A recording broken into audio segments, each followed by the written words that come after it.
Muy buen día. El tema de hoy se denomina la retroactividad de la ley. Quiero pensar que para muchos de ustedes el término de retroactividad no es algo muy nuevo. Quiero pensar que la mayoría de nosotros en alguna ocasión hemos escuchado este término y tenemos una noción un tanto vaga de lo que es la retroactividad, pero a final de cuentas una idea.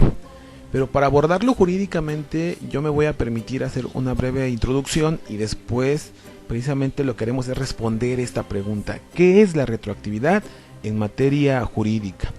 Bueno, antes de explicar propiamente qué es la retroactividad, me gustaría dejar pasar por dos o tres aspectos importantes. El primero de ellos es, debemos tener muy en cuenta lo siguiente: la ley surte sus efectos jurídicos una vez que ésta inicia su vigencia. Lo primero que se nos viene tal vez a la mente es, bueno, ¿qué es eso de surtir efectos jurídicos? ¿Qué debemos entender por que una norma surta sus efectos jurídicos? Bueno, cuando una norma jurídica es creada, esa norma jurídica tiene alguna finalidad.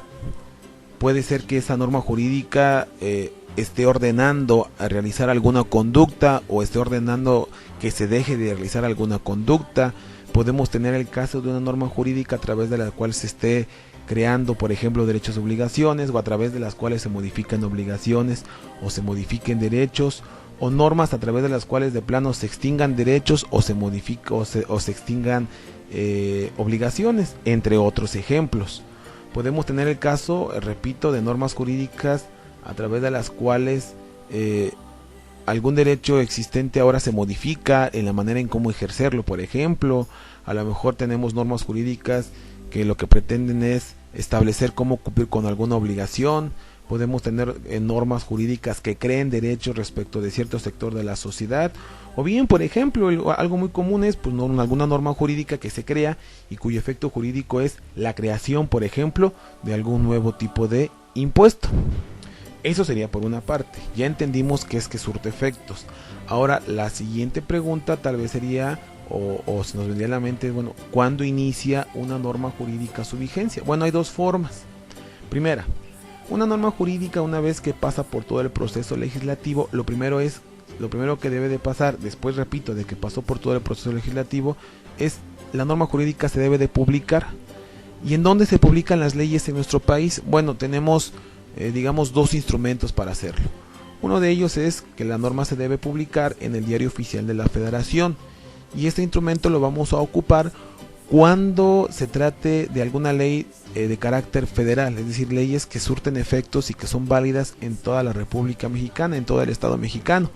Y el segundo instrumento es el periódico oficial de un estado, de una entidad federativa propiamente dicho. Y este se ocupa cuando la norma que se está publicando es una norma jurídica, una ley estatal, o una norma jurídica de una entidad federativa o del foro común, como comúnmente también se le puede denominar.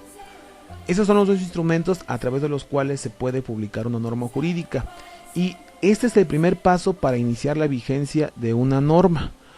Una vez que ya se publicó en alguno de estos dos instrumentos la norma jurídica, ahora falta determinar de manera precisa cuándo inicia esa vigencia de la norma. Y en este sentido podemos tener tres hipótesis. Un ejemplo sería que la norma jurídica inicie a surtir efectos jurídicos en el momento mismo en que se publique esa norma jurídica. Si la norma jurídica se publica en el Diario Oficial de la Federación de fecha 15 de agosto del año 2013, puede ser que ese mismo 15 que se publique la norma jurídica esté surtiendo sus efectos. La otra sería que la norma jurídica surta sus efectos al día siguiente de la publicación, es decir, la norma jurídica se publica en alguno de los instrumentos en fecha de 15 de agosto del 2013 y se inicia su vigencia hasta el siguiente día, 16 de agosto. Y la otra sería, también algo común, que la norma jurídica inicie su vigencia en una fecha futura, específica, posterior, pero que la misma ley indica. Un ejemplo sería que la norma se publica en fecha 15 de agosto del año 2013, pero su vigencia iniciará hasta el 1 de enero del año 2014. No nos preocupemos demasiado de cuál de esas tres hipótesis es la que se va a aplicar, porque la misma norma jurídica nos indica, nos especifica cuándo va a entrar en vigor. Cuando se lee, cuando se toma el periódico oficial del Estado o el diario oficial de la Federación y revisamos ahí una norma jurídica, esa misma norma jurídica que se está publicando nos va a indicar si entrará en vigor en el mismo día en que se publica, al día siguiente, o va a indicar una fecha específica en la que entrará en vigor. Como vemos en este pequeño esquema, lo que tenemos son 3 momentos entonces: la fecha en que se publica, después posteriormente la iniciación de la vigencia. Recordemos que puede ser la misma, es decir, la fecha de publicación y la fecha en la que inicia la vigencia puede ser la misma, o puede ser que entre la publicación y la iniciación de la vigencia haya solo un día, o una semana, o un mes, o hasta meses. Como un dato extra, al tiempo que transcurre entre la publicación de una norma y la iniciación de su vigencia, se le conoce como vacatio legis. Repito, al momento o al tiempo que hay entre la publicación y este tiempo que se deja pasar hasta que inicia su vigencia, se le conoce como vacatio legis. Y una vez que inicia su vigencia, inmediatamente empieza a surtir efectos esa norma jurídica. Este es un aspecto. El otro aspecto que quiero tratar es el siguiente: los efectos de una norma ya vigente siempre van del presente al futuro. Es decir, la norma jurídica va a regir todo aquello, imaginémonos que la norma jurídica que se crea y que entra en vigencia a partir del 15 de agosto del 2013 genera un nuevo impuesto. Bueno, pues ese nuevo impuesto se va a pagar, solamente respecto de aquellas personas que practican alguna actividad determinada por la misma ley, pero a partir del 15 de agosto. La gente no estará obligada a pagar ese impuesto con fecha posterior a la de su publicación e iniciación de la vigencia.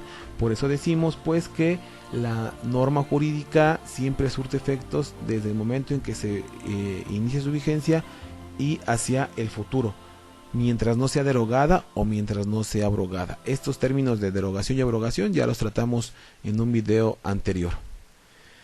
Debe quedar claro entonces que también esa es una regla: la ley nunca surte sus efectos hacia el pasado. La regla es: siempre surte efectos del presente hacia el futuro. La norma jurídica nunca camina hacia atrás o nunca va hacia atrás. Nunca va a intentar regular lo que ya pasó o lo que sucedió antes de que la norma fuese propiamente vigente. Otro aspecto que debemos de considerar y que también está catalogado como una regla dentro del ámbito jurídico es que la norma jurídica aplicable a un caso real y o concreto es la que sea vigente al momento en que este acto o caso real o concreto surge. Bueno, pareciera que esto es muy claro, ¿no? Perfecto. La norma jurídica que debo de aplicar es la que sea vigente cuando el acto jurídico o el caso real o concreto surja. Pero ojo, debemos distinguir que se pueden presentar tres momentos diferentes. Un primer momento es cuando se crea el acto jurídico. Ejemplo, en fecha del mes de agosto. Un ejemplo de una acción del acto jurídico es cuando se firma el contrato. La respuesta me estará indicando este primer momento: cuando se firmó el contrato, cuando se inició el acto jurídico determinado, y esa es la fecha de creación del acto jurídico, y ese es un momento. El segundo momento puede ser a partir de qué momento o en qué fecha en qué fecha o en qué momento ese acto jurídico empezó a presentar complicaciones entre las partes. Poniendo yo un ejemplo un poco más concreto, este momento me dice cuándo se firmó el contrato de arrendamiento, por ejemplo, y este momento me dice cuándo alguna de las partes ya no empezó a cumplir de manera normal con sus obligaciones y eso dio origen al surgimiento de un conflicto. El tercer momento sería cuando las partes decidieron ya darle atención jurídica o legal a dicho conflicto.